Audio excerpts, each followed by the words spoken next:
नमस्कार दोस्तों, जय हिंद, वंदे मातरम। दोस्तों मैं गुलाब सिंह। दोस्तों फाइनली बीपीएससी टीआरई 4 के नोटिफिकेशन को लेकर शिक्षा मंत्री मिथिलेश तिवारी ने अपने ऑफिशियल ट्विटर हैंडल के माध्यम से जानकारी दे दी है। यहाँ पर दोस्तों आप लोग देख पाएंगे, इनके द्वारा ट्वीट करके ये जानकारी बता दी गई है टीआरई 4 के बारे में। ये देखेंगे दोस्तों, ये शिक्षा मंत्री से ये मुख्यमंत्री सम्राट चौधरी ने आपस में मुलाकात कर ली है टीआरई 4 के नोटिफिकेशन को लेकर। तो भी आपकी पूरी जानकारी बताने वाले हैं आखिर क्या कुछ न्यूज निकली है और 30,000 पदों पर वैकेंसी के नोटिफिकेशन के निकालने को लेकर बात हो रही है। तो ये बात कितना सही है इसके बारे में भी जानकारी देंगे, क्योंकि आप लोगों ने अब तक सुना होगा कि केवल 20,000 पदों पर ही वैकेंसी का नोटिफिकेशन आ रहा है। कुछ लोग बता रहे हैं कि 27,000 पदों पर वैकेंसी का नोटिफिकेशन आएगा, तो कुछ लोग कह रहे हैं 30,000 पदों पर वैकेंसी का नोटिफिकेशन आएगा। तो इनमें क्या क्या है सच्चाई, पूरी जानकारी अभी मैं आपको क्लियर कर दूंगा। दोस्तों वीडियो में आगे बढ़ते हैं, लेकिन उससे पहले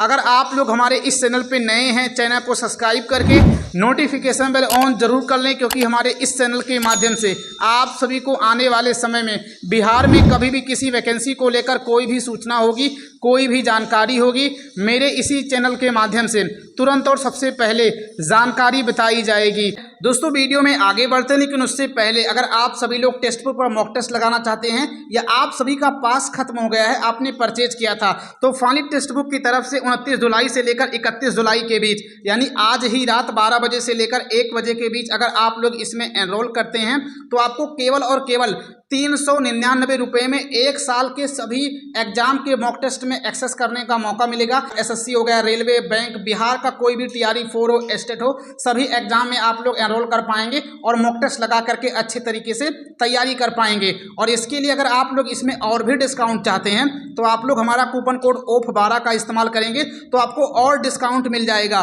तो लेकिन एक चीज़ आपको ये ध्यान रखना है कि आपको जो एनरोल है आज ही रात 12 बजे से लेकर 1 बजे के बीच ही एनरोल करना है, नहीं तो ये प्राइस 399 से बढ़कर के 749 रुपये तक हो जाएगा। तो ये ऑफर आप लोग ना भूलें और हमारा कूपन कोड OF12 का इस्तेमाल करें। टेक्स्ट बुक ऐप का लिंक जो है मैंने इसी डिस्क्रिप्शन बॉक्स में दे दिया है, और जो पुराने अभ्यर्थी हैं वो भी चाहते हैं कि उनको कूपन कोड का लाभ मिले, तो आप लोग क्या करें, आप टेक्स्ट बुक के 3 लाइन वाले ऑप्शन पर क्लिक करेंगे, फिर सेटिंग पे जाएंगे और वहां पे दोस्तों दाएं साइड सबसे ऊपर 3 डॉट का ऑप्शन होगा, आप लोग उस पर क्लिक करके लॉग आउट बटन पे क्लिक करेंगे तो फाइनली आपका लॉग आउट हो जाएगा और तुरंत आप लोग अपने घर में किसी व्यक्ति के नए फोन नंबर से रजिस्टर करना है और उसके बाद फिर आप लोग हमारा कूपन कोड OF12 का इस्तेमाल करेंगे तो भी आपको इस पर डिस्काउंट मिल जाएगा। फाइनली दोस्तों शिक्षा मंत्री मिथिलेश तिवारी के द्वारा अपने ऑफिशियल ट्विटर हैंडल के माध्यम से ये जानकारी दी गई है कि बिहार के माननीय मुख्यमंत्री श्री सम्राट चौधरी जी से शिक्षा विभाग से जुड़े विभिन्न महत्वपूर्ण विषयों पर सार्थक चर्चा करने का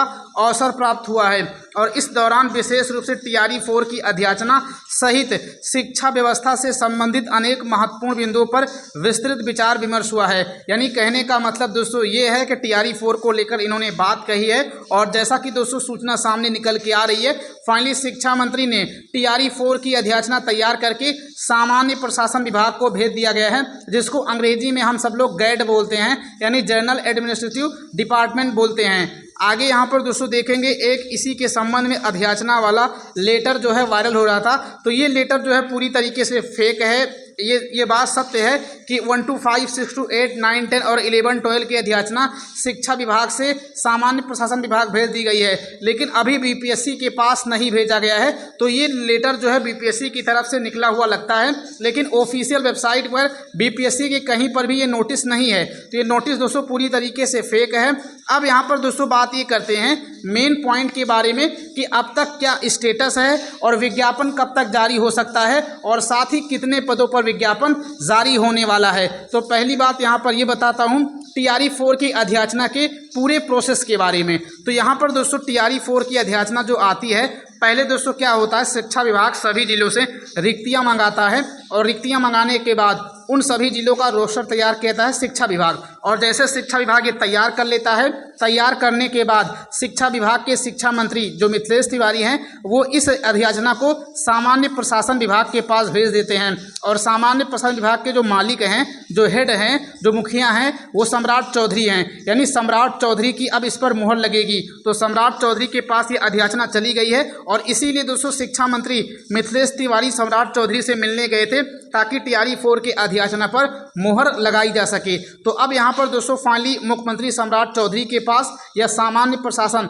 विभाग ये लेटर पहुँच चुका है और उसके बाद दोस्तों सामान्य प्रशासन विभाग में ये होता है कि जो मुख्यमंत्री के अधीन कार्य करता है उसमें उस रोस्टर में जो तैयार किया गया है कितने सीटों की संख्या है, किस कैटेगरी में कितना सीट है और इसके अलावा सभी आरक्षण नियमों का जो है जांच की जाती है कि ओबीसी को कितना सीट मिलना चाहिए आरक्षण के हिसाब से, एससी, एसटी, ईडब्ल्यूएस इन सभी अभ्यर्थियों को आरक्षण के हिसाब से कितनी कितनी सीटें मिलनी चाहिए, ये सामान्य प्रशासन विभाग चेक करता है, सब कुछ अच्छे तरीके से वेरीफाई करता है। और उसके बाद दोस्तों जब सामान्य प्रशासन विभाग इस चीज़ को वेरीफाई कर लेता है तो सामान्य प्रशासन विभाग से होते हुए ये अधियाचना फिर जो है बीपीएससी के पास जाती है। यानी दोबारा से शिक्षा विभाग के पास वापस नहीं लौटता है, डायरेक्ट सामान्य प्रशासन विभाग बीपीएससी के पास इस लेटर को भेज देता है। और जैसे बीपीएससी को अधियाचना जो है मिल जाती है उसके बाद बीपीएससी अपना विज्ञापन, अपना पोर्टल, आवेदन कहाँ करना है, लिंक क्या बनाना है, किस सॉफ्टवेयर पे आवेदन करवाना है, सारी जानकारी उस पर तैयार करता रहता है। और जैसे हर चीज़ तैयार हो जाती है उसके बाद विज्ञापन जारी हो जाता है। अगर ओवरऑल की बात करें तो दोस्तों शिक्षा विभाग ने ये अधियाचना 27 जुलाई को ही भेज दी थी और कम से कम दोस्तों 1 हफ्ते का समय जो है लगता है सामान्य प्रशासन विभाग में सारी की सारी चीज़ें करने का। अगर दबाव रहा सरकार का तो 2 दिन के अंदर भी हो जाता है, लेकिन सामान्य तौर पे 1 हफ्ता लग ही जाता है। और उसके बाद दोस्तों जब 1 हफ्ता लगेगा तो फाइनली बीपीएससी को जाएगा और बीपीएससी दोस्तों हफ्ते और 10 दिन भर का समय लेता है विज्ञापन तैयार करने में और नया सॉफ्टवेयर बनाने में, लिंक बनाने में, आवेदन लिंक, ये वो तमाम प्रकार की चीज़ें, हेल्पलाइन नंबर हो गया, नया नंबर, अगर अभ्यर्थियों को आवेदन करते वक्त कोई दिक्कत आ रही है तो किस नंबर पे फ़ोन करेंगे, ये वो तमाम प्रकार की चीज़ें बीपीएससी को भी हफ्ता 10 दिन लग जाता है। यानी दोस्तों अगर हम कहें कि मोटा मोटा अगर बहुत तेज़ी से बिहार सरकार टीआरई 4 के नोटिफिकेशन को जारी करना चाहती है और इस पर काम कर रही है तो 10 अगस्त से लेकर 15 अगस्त के बीच ये विज्ञापन आ जाएगा अगर सही तरीके से काम हुआ। और अगर सही तरीके से काम नहीं हुआ, सामान्य प्रशासन विभाग या बीपीएससी के अधिकारियों ने इस पर लापरवाही की तो विज्ञापन तो 15 अगस्त के बाद ही आने वाला है, ये मोटा मोटा है। लेकिन अगर सही तरीके से काम हो गया तो 10 अगस्त तक हर हाल में विज्ञापन जारी हो जाएगा। अब यहाँ पर दोस्तों बात ये करते हैं कि टोटल सीटों की संख्या कितनी हो सकती है जो आप लोग सुनते हैं। तो न्यूज़पेपर में तो दोस्तों जानकारी है कि 30,000 सीटों की संख्या हो सकती है। तो दोस्तों मेरा अनुमान है कि आप लोगों की सीटों की संख्या जो है 25,000 से लेकर 27,000 के बीच होने वाली है। और जो टीआरई 3 में जो सप्लीमेंट्री रिजल्ट आया था तो उसकी लगातार मांग की जा रही थी, तो दोस्तों वही सीटों की संख्या इसमें दी गई है और मोटा मोटा दोस्तों 25 से लेकर 27,000 के बीच ही सीटों की संख्या रहने वाली है। 20,000 से तो सीटों की संख्या अधिक ही रहेगी। तो यहाँ पर मैंने बता दिया विज्ञापन कब तक आएगा और कितनी सीटों की संख्या हो सकती है और इसके अलावा अधियाचना कहाँ तक पहुँचा है और क्या क्या प्रोसेस होता है। इसके अलावा इस वैकेंसी को लेकर आपके मन में कोई भी डाउट हो, कोई भी संशय हो, आप लोग कमेंट के माध्यम से पूछ सकते हैं। हम आपके हर एक कमेंट का रिप्लाई करते हैं। बाकी अगर आप लोग हमारे इस चैनल पे नए हैं, चैनल को सब्सक्राइब करके नोटिफिकेशन बेल ऑन जरूर कर लें। मिलते हैं फिर किसी नए वीडियो में। जय हिंद, जय भारत, जय बिहार।